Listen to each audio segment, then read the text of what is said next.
Online marketing और विदेशी कंपनियों की घुसपैठ के विरोध में व्यापारी संगठन केट और चेंबर ऑफ कॉमर्स ने संयुक्त रूप से हल्ला बोल प्रदर्शन अभियान प्रारंभ किया। ऑनलाइन व्यापार से रिटेलर व्यापारियों के कारोबार पर पड़ रहे प्रतिकूल प्रभाव के विरोध में व्यापारी संगठन केट तथा चेंबर ऑफ कॉमर्स ने संयुक्त रूप से हल्ला बोल प्रदर्शन प्रारंभ किया। फेडरेशन ऑल ऑफ इंडिया के आह्वान पर यह प्रदर्शन 15 अक्टूबर तक जारी रहेगा।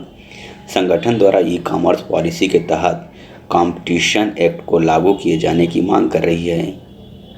व्यापारियों का आरोप है कि ऑनलाइन खरीदी में सस्ता सामान मिलने के कारण रिटेलर के समक्ष दुकानों को बंद करने की नौबत आ गई है। इस मुद्दे को लेकर आज केट तथा चेंबर ऑफ कॉमर्स के पदाधिकारियों द्वारा विरोध प्रदर्शन किया। दुर्ग केट अध्यक्ष मोहम्मद अली ईरानी ने बताया कि ई कॉमर्स पॉलिसी के तहत कॉम्पिटिशन एक्ट की जांच करने का आदेश सुप्रीम कोर्ट ने दिया था, लेकिन जांच को आगे नहीं बढ़ाया जा रहा है, जिससे संस्था से जुड़े 8,000 करोड़ से अधिक व्यापारियों को नुकसान उठाना पड़ रहा है। वहीं ऑनलाइन शॉपिंग में सस्ता सामान मिलने के कारण रिटेलर दुकानदारों को परेशानी का सामना करना पड़ रहा है। उन्होंने सरकार से कॉम्पिटिशन एक्ट की जाँच कर ई कॉमर्स पॉलिसी को जल्द लागू करने की मांग की गई।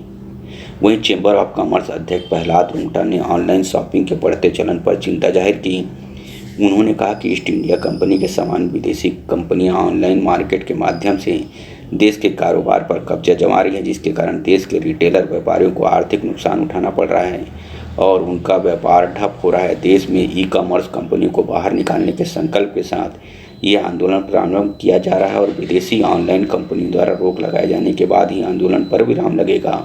अध्यक्ष दुर्ग ई कॉमर्स पॉलिसीज़ के खिलाफ सुप्रीम कोर्ट में केट ने केस लगाया था और सुप्रीम कोर्ट ने आदेश किया है कॉम्पिटिशन एक्ट को कि इसकी जांच हो, लेकिन इस जांच को आगे नहीं बढ़ाया जा रहा है। जो कि व्यापारी जितने भी भारत के अंदर में 8 करोड़ व्यापारी जुड़े हुए हैं, ये ऑनलाइन के अंदर में सस्ता बेचने से धीरे धीरे पूरा जितने भी रिटेलर है वो दुकान बंद करने के कगार पे आ जाएंगे धीरे धीरे। तो इसीलिए कैट पूरे 8 करोड़ व्यापारियों के हित में लड़ाई लड़ रही है। वो सरकार से भी बात कर रही है, कोर्ट में भी केस लगा करके कंपटीशन एक्ट के मार्फत चाहती है कि ई कॉमर्स पॉलिसी आए और व्यापारी को और ऑनलाइन दोनों के अंदर में ग्राहक को एक ही रेट में माल मिले।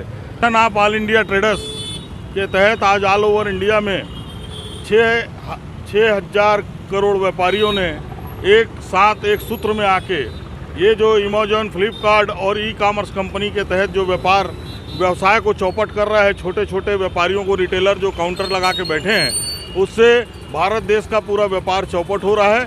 और हम इस पूरे ई कॉमर्स कंपनी को जो ईस्ट इंडिया कंपनी के तहत जैसे भारत में आई थी वैसा इन्होंने भारत में प्रवेश किया है, इसको निकालने का संकल्प हम लोगों ने लिया है और इसके तहत ही हम पूरे आंदोलन में आज शामिल हुए हैं।